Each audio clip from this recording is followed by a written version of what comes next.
talk about solo play. Okay. Solo playing. Solo. How do you, like? Well, you don't play a lot by yourself, do you? I mean, I don't play a lot by myself.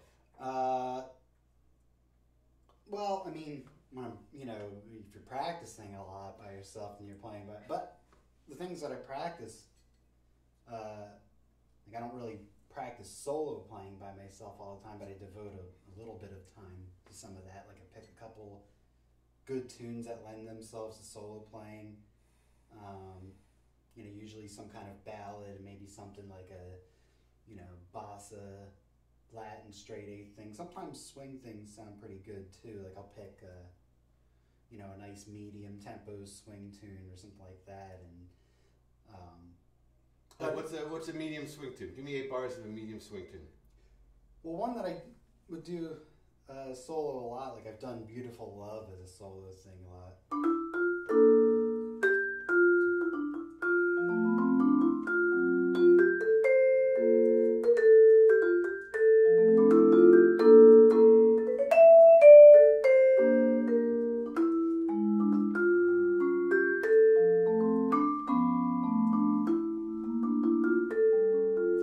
But then when I'm doing that, I try to break it up. I try to, I do certain parts of it chord melody. Like I'll pick certain notes where I play the whole chord. But, a lot of times I try to like play little counter lines against the melody and things like that, just to fill it up. And so that's kind of Burton-esque in a way.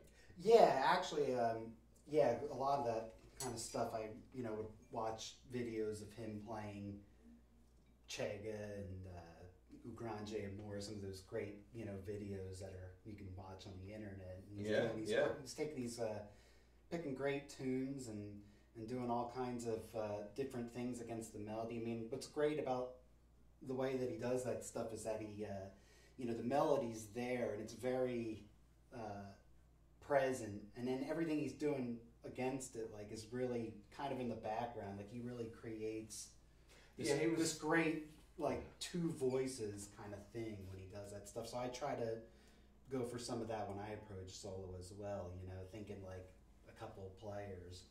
I think Bill Evans kind of had that approach where, he would think of the piano that way, where he was thinking like a big band, thinking of different instruments. That's the great analogy, as opposed to, I understand the piano analogy, and I get it, and it is like a piano, but whenever I'm playing this, I always have to think about something else. Like the big band analogy is great, which just implies that you have to have a good time. Yeah. So even...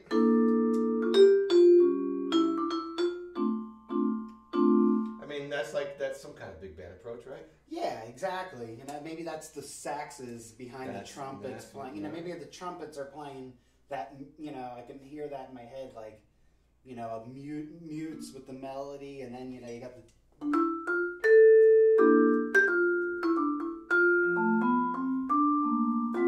Well, I screwed it up, but you come up with these little counter lines, and then. It makes it sound a little bit more full than if I just did this as a chord melody. I mean,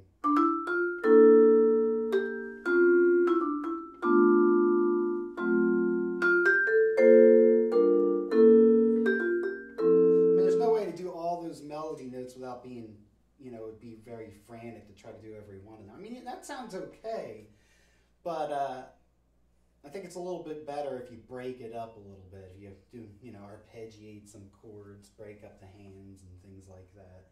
It seems to fill it up a little bit more. Well, plus, like the alto line things are cool, and plus, when I do this, I always think, that's it. That to me, this is the same as this. Yeah. As far as this instrument's concerned, right? So if I just go.